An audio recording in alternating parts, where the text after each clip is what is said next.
Remember that time President George W. Bush told his Attorney General to investigate Al Gore for his crimes? Or President Barack Obama called for a Justice Department prosecution of John McCain? Neither did that, of course, nor has any president in modern times sought to prosecute the candidate he beat at the ballot box. But when President Trump publicly declared last weekend that his Justice Department should investigate Hillary Clinton, his exhortation generated relatively little reaction. Indeed, when he repeated it on Twitter on Monday, more attention was paid to the fact that he described his Attorney General, Jeff Sessions, as beleaguered, a condition that, if true, was due in large part to Mr. Trump himself, who last week said that he regretted appointing Mr. Sessions because the Attorney General had recused himself from overseeing the Russia investigation.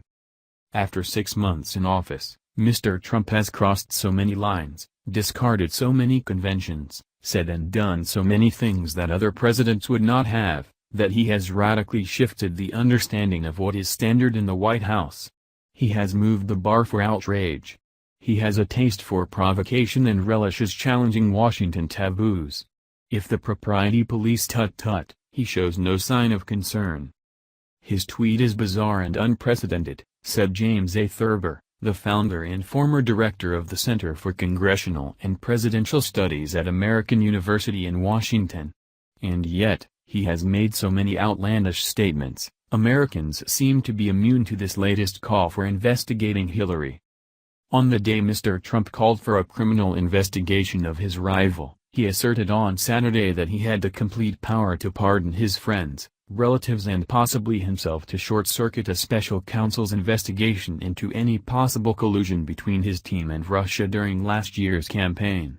While he said he did not need to use his pardon power at this point, presidents rarely if ever publicly broach the idea of pardons amid an investigation.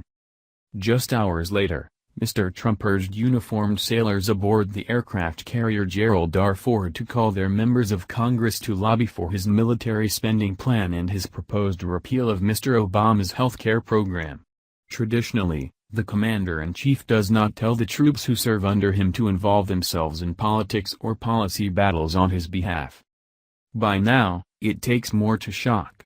After all, this is a president who refused to release his tax returns or divest from his private businesses, who put his son-in-law and daughter on the White House staff, who accused his predecessor of illegally tapping his phones without proof, who fired the FBI director leading an investigation into the president's associates and who has now undercut his beleaguered attorney general in public.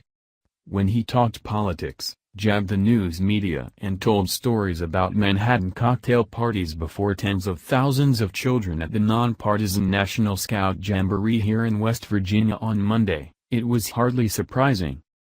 The comments on the Ford echoed other moments when military officers and defense analysts winced about politicizing the armed forces. The president signed his hotly contested travel ban on visitors from selected Muslim-majority countries at the Pentagon and publicly opined about how troops had voted for him and complained about the news media in front of military audiences. His comment to the sailors appeared to be ad-libbed, but still troubled security experts. It was a mistake for the president to make this comment, said Peter D. Feaver, a specialist on civilian military matters at Duke University and a former national security aide to Mr. Bush. While there is a legitimate role for senior brass to explain military affairs to the public, it is not good for civil-military relations to have the military viewed as a special interest group pleading for bigger budgets. During last year's campaign, Mr. Trump said that if he won, he would have Mrs. Clinton prosecuted. "Lock her up," supporters chanted in what became a campaign mantra. Since taking office, however, he has said that would not be productive. By Monday, he had returned to his campaign view. So why aren't the committees and investigators, and of course our beleaguered AG, looking into crooked Hillary's crimes and Russia relations, he wrote, omitting an apostrophe. Few took that to be an actual order to the Justice Department. In reality, it seemed like more of a political point, diverting attention while arguing that his opponent was the one who was really corrupt and he was being treated to a double standard. But with Mr. Trump, nothing is certain, and his staff did not disavow the possibility. I think that he would hope that the Department of Justice would look into any potential area where the law could have been broken," Sarah Huckabee Sanders, the newly promoted White House press secretary, told reporters on Air Force One en route here. "If there's the possibility of that, they should take a look." Democrats denounced what they called banana republic politics while Republicans warned that Mr. Trump was venturing into dangerous territory. "Presidents don't order the prosecution of their defeated opponents in this country," said Ari Fleischer, a former White House press secretary under Mr. Bush.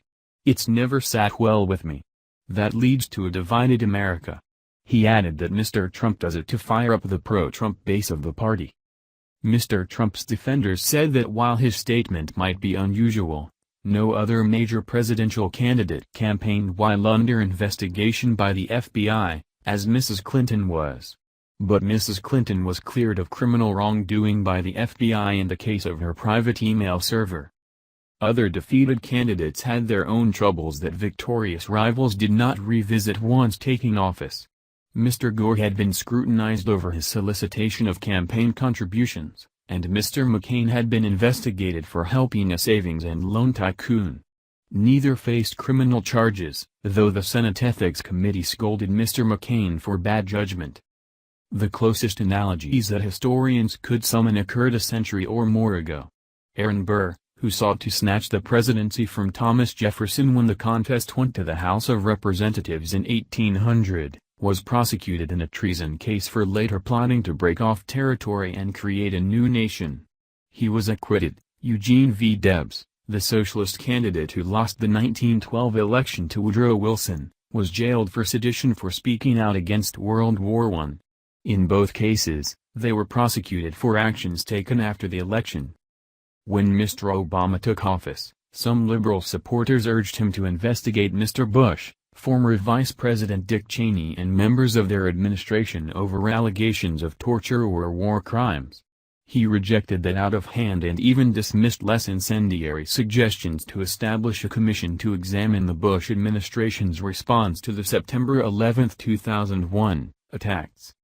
He concluded that there was no way such a commission could exist without people concluding that the Obama administration was investigating the Bush administration, said Gregory B. Craig, Mr. Obama's White House counsel at the time. There was no way, he said, to avoid people thinking that Obama was going after Bush. He thought that was bad for the country and declined to do it. As the head of the executive branch, Mr. Trump can legally order investigations started or stopped, his advisors say. Most modern presidents have considered that off limits. But Mr. Trump's defenders say he is justified given what they characterize as a politically charged atmosphere that has twisted routine interactions with Russia to delegitimize his election and impede his administration. As a policy matter, I would have said a few months ago that it was a bad idea, said David B. Rivkin Jr., a former Justice Department official under Republican presidents. But with what's going on in the Russia investigation, I am not sure that this is true anymore.